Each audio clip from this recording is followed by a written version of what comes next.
Ustaz, kalau di other way macam mana? Kalau katalah sekarang kita dah belajar, kita ada dalil, ada hadis kan. Kadang-kadang kita tahu before this kita pernah buat macam tu. Kita nak tahu dia berdasarkan dalil apa, ataupun pandangan dia macam mana. Why dia buat macam tu? So kita tanya. Itulah yang kita nak bagi confirmation kan. Oh, sahabat ada buat, sikapkan benda ni. Orang-orang yang mukhlis, orang-orang yang ikhlas selalunya akan sharing the knowledge. Dan sifat orang mukmin, dia tidak akan menyembunyikan sesuatu. Innal ladzina yaktumuna ma anzalallah, ada dalam surat Al-Baqarah. Sesungguhnya orang-orang yang menyembunyikan apa yang Allah turunkan, itu dosanya sangat besar. Dan itu teguran kita. Nabi SAW bahkan pernah menggalakkan kita dengan katanya apa? Man dalla ala khairin kafa'ilihi.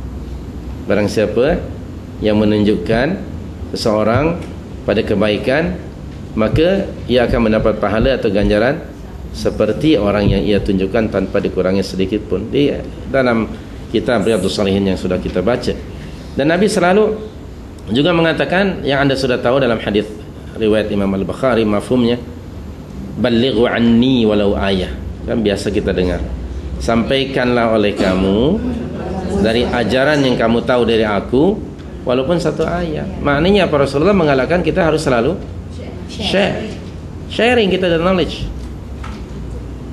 Kemudian kalau ada orang selalu berrahasia, rahasia, itu salah satu indikasi apa yang diajarkan itu sesat. Mudah saja. Kononnya apa? Bila ditanya, oh tak boleh, anda tuh orang biasa, ini hanya untuk orang-orang khusus saja. Nabi sendiri hanya mengajar kepada orang tertentu. Tengok, sanggup berbohong atas nama Nabi. Padahal man kadzdzaba alayya muta'ammidan falyatabawwa maq'adahu minan nar. Di awal kitab hadis 40 Nawawi, Imam Nawawi menunjukkan hadis itu. Barang siapa yang berbohong ke atas aku, maka sungguh ia telah menempah tempat tinggalnya dalam neraka. Rahasia. Kalau ada rahasia tu hanya orang tertentu saja, itu pasti sesat. Sebab kenapa? Agama ini bayyinah, jelas, semua orang harus diperdengarkan, dibagi tahu.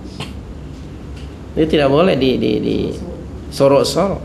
Mesti dibagi tahu semua, hatta orang kafir, orang musyrik sekalipun.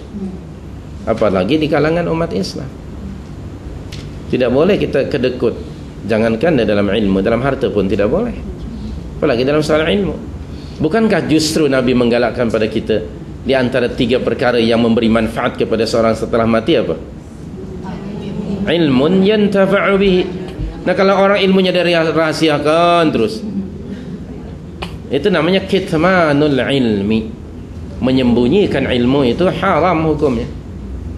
Kita sudah terjemahkan itu dalam ayat yang keberapa dalam Al-Baqarah itu, di mana Allah menempelak orang-orang Yahudi, ulama-ulama Yahudi yang menyembunyikan.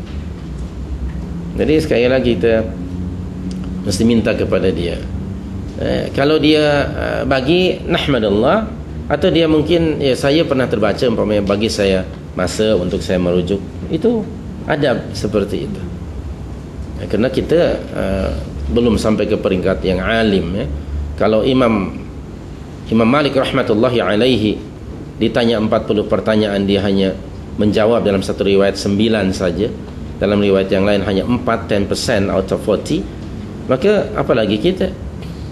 Imam Asy-Syafi'i rahmatullahi alaihi ditanya satu pertanyaan, dia minta masa kepada orang yang bertanya berbulan-bulan untuk menjawabnya. Itulah orang alim. Kenapa dia tidak mau sembrono kalau bercakap? Kerana percakapan orang alim akan menjadi pegangan orang ramai. Bukan begitu? Maka pastikan hanya menjelaskan berasaskan bayyinah, pada keterangan. Dan sekarang nahmadullah di zaman kita, zaman moden dengan teknologi yang begitu hebat, kita dapat bertanya dan berinteraksi dengan para ulama. Bahkan sekarang saya difahamkan, misalnya kalau di Saudi ulama-ulama terdahulu bin Baz umpamanya rahmatullahi alaihi, sekarang sudah dimasukkan pada komputer, orang boleh mendengar ceramahnya mungkin di Riyadh ke di Makkah, orang boleh dengar di London, di mana. Sekarang ni ada kemudahan untuk itu. Tinggal kita mau atau tidak.